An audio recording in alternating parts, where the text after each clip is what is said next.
All right. So good morning or good afternoon, and welcome to today's NAI Book Club with Florence Williams.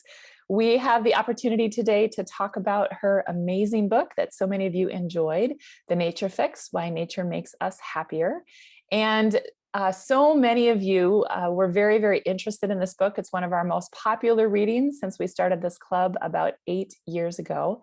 And I was very delighted when one of the club members said to me, "I know Ms. Williams. Should I ask her if she can join us?" And I thought, oh my gosh, what an exciting opportunity. And so that is indeed the opportunity that we have today, is to actually hear directly from the author herself and to learn a little bit more about her work.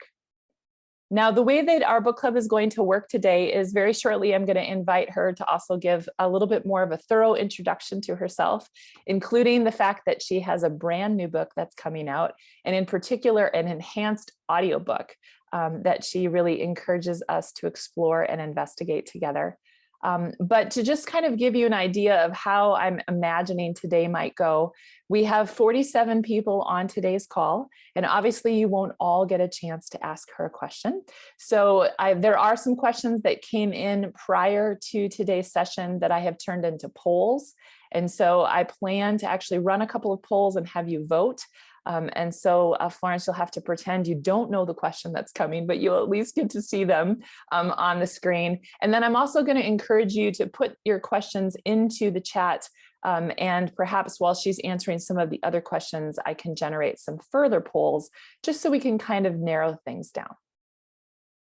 So with that, just one final reminder, if you haven't already, to introduce yourself in the chat, just to put your name in. And I'm going to turn this over to Florence, to Ms. Williams, and ask her to introduce herself and tell us a little bit more. Great. Thank you, Emily. And thank you for inviting me today. It's really nice to see so many people, and thank you for so many people reading my book. That's really wonderful to see. I'm a huge fan of the work that you all do, helping connect people to science and to nature. And I am a science journalist. I was an English major in college, and then started working for High Country News, which some of you may know, based in Colorado. Worked as a reporter there for a number of years, and then a freelancer. Freelanced for newspapers and magazines, mostly until I started writing books about 10 years ago. And The Nature Fix was my second book. As Emily mentioned, I have a new book that just came out a couple of months ago. It's called Heartbreak, A Personal and Scientific Journey. It's available in print, but we also did this really fun enhanced audiobook that I narrate, but we also bring in a lot of voices of scientists, voices of my friends, some nature sounds, original composition. So it's just kind of an exciting audiobook product, and I'm really happy about that. So I love working in audio. I do a lot of that and still love writing the books. I also do a fair amount of public speaking. I lead some retreats. And I've recently been trained to be a forest bathing guide. So I'm also sort of getting into that space, which is fun. That's fantastic. Yeah, nature bathing or forest bathing is certainly something that's starting to pick up. And I'd love to actually pick your brain about that. But I suppose other folks might hope that we'll talk a bit more about your book. So I'll be sure to put a link, at least the title to Florence's book, in the chat. But I thought I would kind of get us started, given the work that many of us do, and I'll just put the question actually in the chat in case it's a little bit easier to read as well. But most people that tend to be part of the NAI community, many of us work for federal and state and county agencies. And with that, many people who are in this profession, we tend to cater to a lot of the middle-class populations. We are trying to speak more to urban populations and certainly speak to marginalized communities, and better yet, hire them within our ranks. But I thought this was kind of an interesting question in that, as we think about nature and we think about the privilege that a lot of people don't have to access to nature. Even in your book, you talked about what's the benefits of looking at a nature scene versus actually being in a nature scene. And I bet it would be an interesting question for all of us on this call to talk about what quantifies as nature, how much of nature actually is nature to us. But I just wondered what kind of advice you had for civil and state governments and to kind of make urban environments more nature friendly. Mhm. I mean, I'm not an expert in landscape design, and I have a tremendous respect for landscape architects, who really think about those kinds of questions. I will share that I was really impressed when I went to South Korea, and I went to Seoul, which is a very, very dense city. And one of the really cool things they've done there, and they've done this in Singapore also, another very dense city and country, is that they've sort of unzipped the waterways. So the waterways that run underneath these cities, they've kind of opened them up and landscaped them and planted trees along them and made water features and made some waterfalls even. So they're creating habitat, for biodiversity. Also places where people who live in these really dense cities can walk and just eat lunch even and hang out. And it's amazing what it does acoustically for the city. So those of you who read the Nature Fix know that I sort of go crazy from human sound. I just don't like listening to cars and airplanes. And it's like, psychology sort of backs that up, that we don't necessarily feel restored when we hear motor sounds. And so I love that these urban scapes in these cities have really focused on acoustics, which I don't think is something that we think about a lot necessarily in our country, but I'm a huge advocate for that. And then I also think I'm actually on the board of the Trust for Public Land, and I love their urban playgrounds, their school playgrounds project, where they are identifying sort of nature deserts, places in the cities that don't have really great access to green space or play spaces. And they are enhancing these urban schoolyards. So creating safer play spaces, planting more green things, and then working with the communities to do this, to find out what they want, but importantly, keeping these spaces open and available on weekends and after hours. So totally a fan of taking sort of existing public spaces and then increasing access through hours, and then through also better quality. Great, thank you very much. I know I also resonated with the part where you're talking about human sound. Prior to working for NAI, I spent a lot of time in national parks. And Yosemite, I believe, it's where I came from, was one of the very first national parks that was really looking at soundscapes.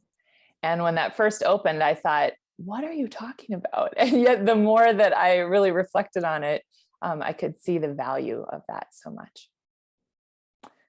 All right, well, I think what I'm going to do is I'm actually going to run a poll. We'll kind of toggle back and forth between some questions that were pre-submitted. Thank you, Shauna and Lauren, for some questions that have come in.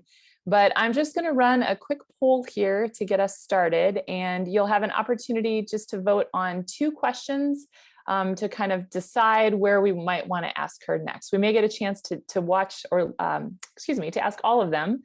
But what I really want to make sure is that your questions are also, we've got time for them. So you should see a poll on your screen if you can pick one of those questions. And obviously don't vote for choice 3. That was a mistake on my part.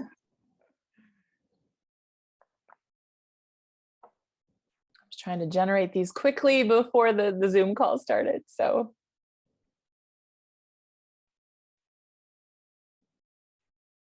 all right, well, not everyone has had a chance to vote, but there is a clear winner.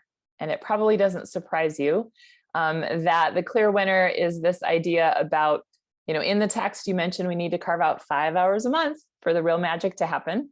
So have you been able to make that happen for yourself? And what advice do you have for us? Yeah, thanks for asking that. I do. I really prioritize my time in nature. And I guess at some point we'll talk about how we define nature. But I do live in Washington, D.C., and we have kind of the highest park score right now in the country in terms of access to open space and open space per capita. and so on. And so I live close to trailheads. I have a big dog who loves to go walking in the woods. And I would say that, I mean, there are a couple of different ways I approach this. One is that I really do believe in the sort of little daily drip of stress reduction. So even if I can just go out for 15 or 20 or 30 minutes a day, I'll do that. I do make an effort sometimes to do a little bit of work if I can, outside, or maybe eat a meal outside or visit with friends outside. Of course, since the pandemic, that's become much more acceptable and common. But then I also try to go into sort of deeper, immersive nature experiences. So for me, that might be, sort of playing hooky, one morning a month, or maybe one day a season, where I'll just go for sort of a longer kind of all day hike or float. I really prioritize visiting nature spaces for my time off and for my vacations. I'm not so much an urban traveler, or if I do go visit a city, I'll also make sure I make time to visit, parks or in sort of natural environs as part of that city. And I find that if I don't do sort of both of those things, I feel kind of more restless. I feel, somehow like my soul is not really getting kind of fed, or that, I'm not refilling the tank, in some sort of helpful ways. And then, of course, I'm also really passionate just about helping other people do that and learn to do that. So taking groups of people out. And a lot of people aren't necessarily comfortable going for a hike in a park. And so I love it when I can kind of introduce people to the idea of even like finding a sit spot, a place that they go back to over and over again, and that they feel some connection to. They maybe get to know some of the animals or birds or trees in that space. I think that's a really nice thing to be able to encourage people to do as well. Absolutely. And so I'm looking through the questions actually that have been coming through the chat. And this, I think, speaks to perhaps what you were just talking about. What do you see as the best thing that we as interpreters, who are often sharing the aspects of nature, taking folks out into environments that they may not be comfortable with? So I'll just read this question that came from Katie, but what do you see as the best thing for interpreters to share about the restorative aspect of nature and being in the outdoors? I think if you just even say, there's been a lot of science over the last 10 years, and the evidence is pretty interesting and overwhelming that being outside makes people feel happier and healthier. And it has been shown to be really good for mental health. I don't think you necessarily have to get into exactly what the studies said, but even just saying there's been a lot of science, and it shows that actually people feel better outside. And maybe also saying, I would encourage you to experiment with going to places that you love and really paying attention to how you feel in those spaces. Do they make you feel restored? Do they make you feel calmer? Do they make you feel more relaxed? Do they make you feel like you're in a better mood when you're with your family or your coworkers, later in the day? That's great. Thank you. There was actually another question that was sent in prior to today's call that kind of speaks a little bit to that research. So maybe we will take a little bit deeper dive in. And so here was it's a long question, so I'll read it out for folks who end up listening to the recording later. But it says, there are so many facets to nature increasing our psychological, physiological, and emotional well-being, as reflected in the physical measurements or fractal relationships, etc. Is there a particular study for which you would like to see more data, or a completely new study that you think would be important to add to the current results? Good question. The book came out in 2017, and even since that time, there have been so many studies. Some of them are even looking at the pandemic. And, I would hope that this incredible, catastrophe, right, going through our planet and our globe, has provided a natural experiment to study the health effects and the mental health effects and the loneliness and so on of this time, and how being in nature or access to nature may have mitigated some of that pain. There are already some studies coming out looking at that. For example, I cite a couple in my talks now. There are some in China, there have been some looking at the lockdowns in China and also lockdowns in the UK. And I think maybe Portugal is another place, and finding that people who had access to a garden, even if it's their balcony, had something like a 20% reduction in symptoms of anxiety and depression, as well as, interestingly, as well as reductions in feelings of loneliness. So I think it's really interesting, because certainly this has been a very isolating experience, but there's something to interacting, with other species that can help mitigate loneliness. And I think that this particular time, I would hope, would generate some pretty interesting large scale studies. Looking for that data. Yeah. Yeah, absolutely. And forgive me, I keep looking at the chat and trying to look at you at the same time. But that was funny, because in the second set of polls, that's actually was one of my questions for you, was how do you think the pandemic has changed our relationship to natural spaces, or do you think it has?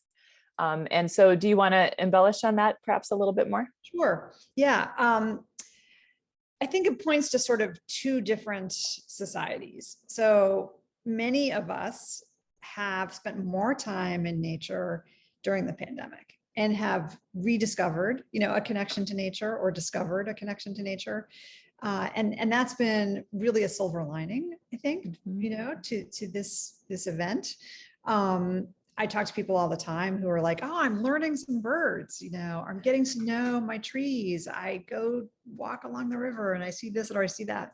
And I've reconnected with my family because we'll walk down there, and my friends. And so I think that people are really starting to recognize and understand how being outside has been helpful to their mental health. But I think something like 40% of the country or 50% of the country is spending less time in nature.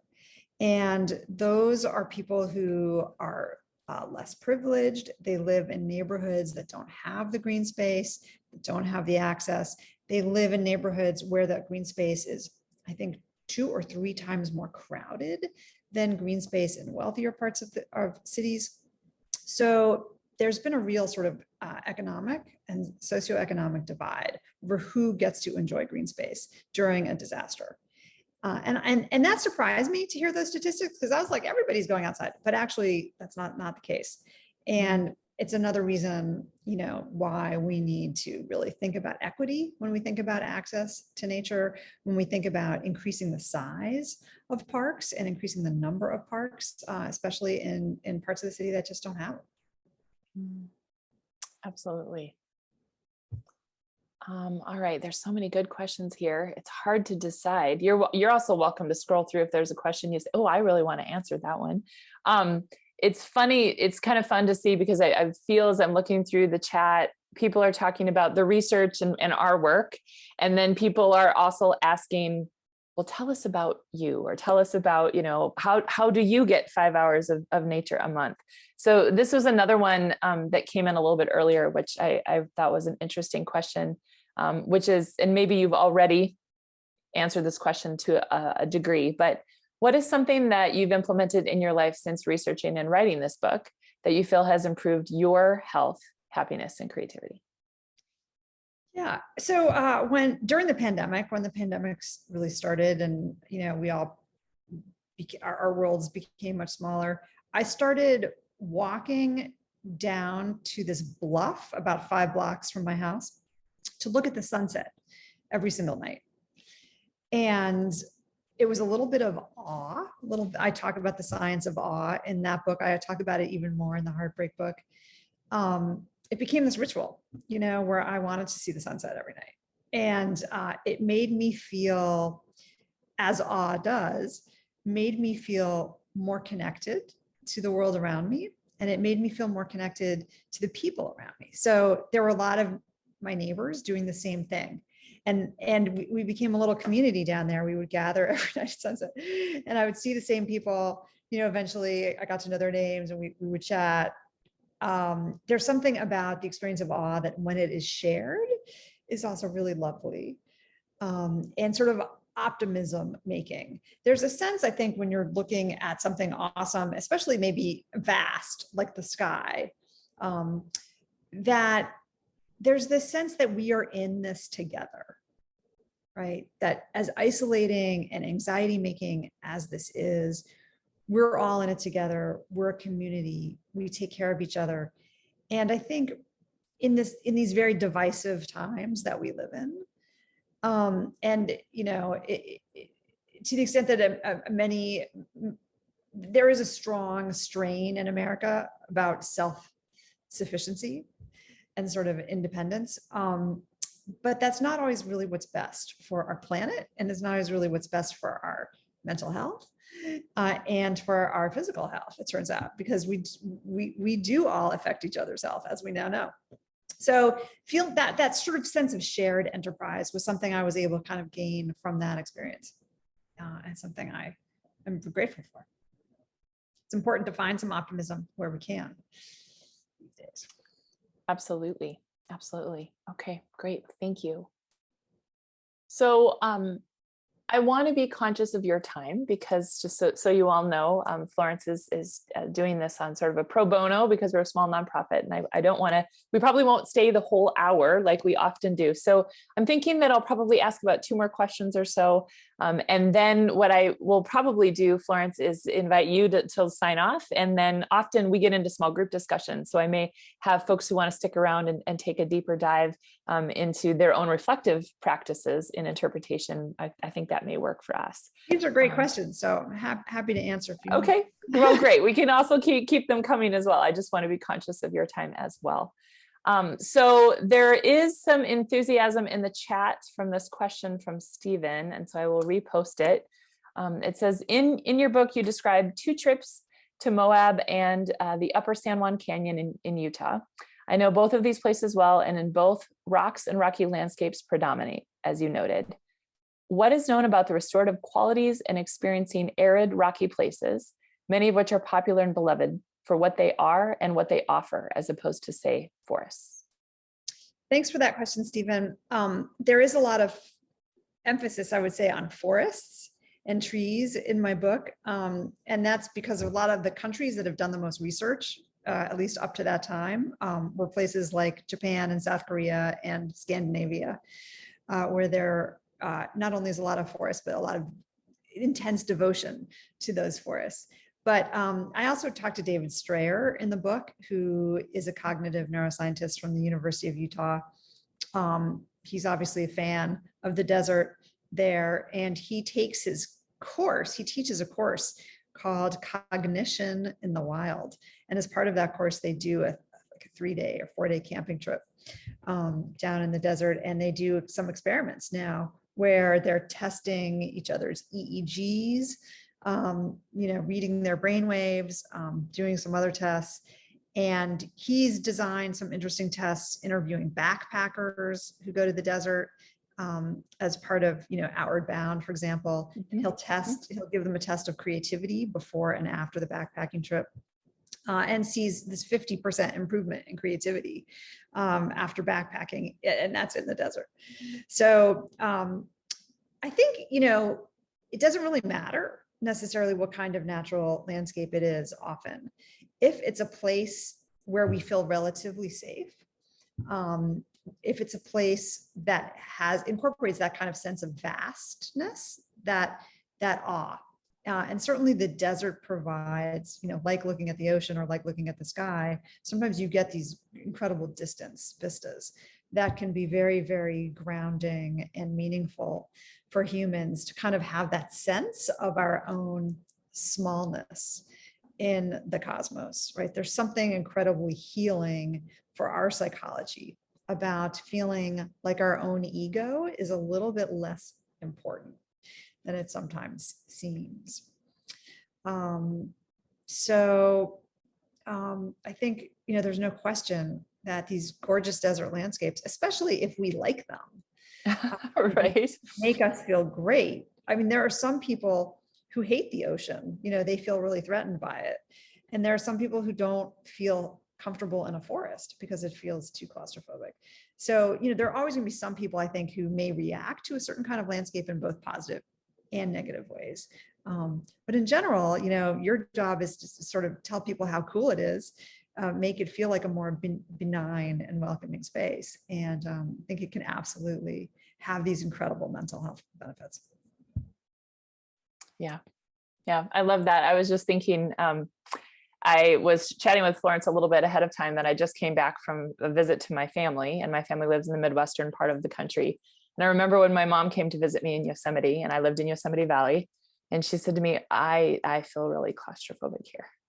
But I love the insignificance you talked about. I loved feeling like this little small speck amongst these, whereas she saw that vast landscape being cornfields. And I was just there and I was like, okay, that doesn't do much for me. So I think that that's so interesting that we resonate. And I don't know if there's been a lot of research done about why certain landscapes resonate with us versus others. But I think that I don't know either, but humans we're so adaptable, and we've colonized and, moved into so many different environments. I think if it's a place where we feel like we can get food and sustenance and clean water, evolutionarily speaking, our bodies will feel kind of comfortable there.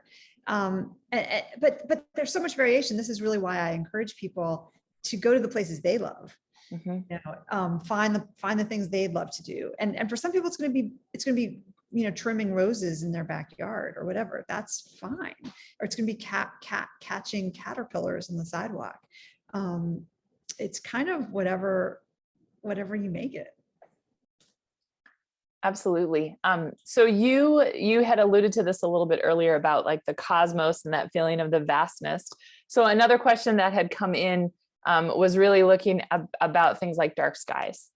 And do you have any thoughts about the research in terms of how looking into the sky might be similar to looking out on a prairie? Or this question was asking more about the effects of light. I know that there's quite a lot of research about human cognition and our ability to sleep and cycles and all of that. But I'll let you answer that question how you might like.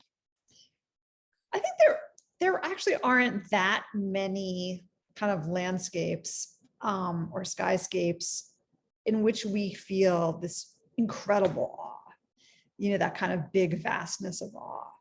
And the sky is one of them. And so when you kind of deny people the ability to see the Milky Way, when you deny people the ability to feel like they're in a spinning galaxy, you're really cutting off, I think, a very important avenue for awe. I mean, there may be no greater cosmic awe than looking at the night sky. And certainly our ancestors have known that, right, for probably hundreds of thousands of years. So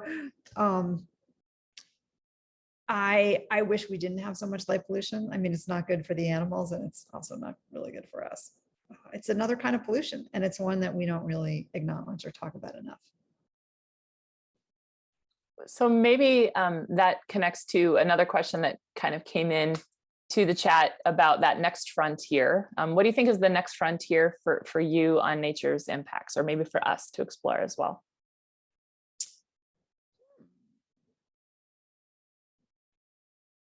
Well, I think that we don't know a lot of details about outcomes, or specific diseases, for example. Like, what does being in nature do to blood sugar? Can it help diabetics? Can it help, school kids? Can it help, cancer patients or chemo brain or long COVID? I think that these are going to be really important emerging questions where we can sort of drill down and find if there are sort of more specific elements, such as sound, that may contribute to more specific outcomes. That's great. Thank you. All right. So I'm going to ask you one final question, because I think it would be nice for them to spend a little bit of time talking with each other. And you spent a lot of time talking about awe. And I think that's an interesting, how do we include more awe in the work that we're doing? I'm curious that if you were going to update this book into a second edition, what parts would you want to add or update? Yeah, thanks for asking me. Obviously, the big event, since then has been the pandemic. So I think it'd be really cool to talk about the pandemic data that's coming out, and have a chapter on. Well, actually, I talk about this a little bit in the next book. This idea of urgent biophilia. That we humans have this innate affinity for nature. But what about in times of disaster? What about in times of crisis? What is urgent biophilia? How does it help us heal from trauma? And I think that's a really, really interesting question. And I do get into it quite a bit in the next book. That's wonderful. Well, I want to thank you so very much for joining us today. As I mentioned, I will be sure to spread the word of your next book so that people can consider that, and perhaps we can take an opportunity to read a little bit more about it as well. One of the things that's really a delight and also a challenge in the work that NAI does is that we do have a lot of folks who work in natural spaces like this, but we also have individuals that might be working at Gettysburg, right? They might be working at a historic museum, and that balance between the natural heritage of this country and the cultural heritage of this country. So our next book is actually going to be looking more at history and why should we learn history, when I think the exact title of the book, and I'll be sure to put it in the chat for your participants, but something like why learn history when I can look up anything I need on my phone. And so there's sort of that balance, but I'm very, very grateful for your time today. I'd encourage the rest of you, if you're interested in taking a deeper dive with us, to stick around. We'll spend about 20 minutes or so in some small groups. But thank you very much. And do you have any last thoughts for us? Just again, gratitude to you all for what you do. It's really important work and needs to happen. And thank you. Thank you for what you do. Thanks for having me. And it's just really nice to see you all. Okay. Thanks. All right. Thank you very much. Okay. Bye.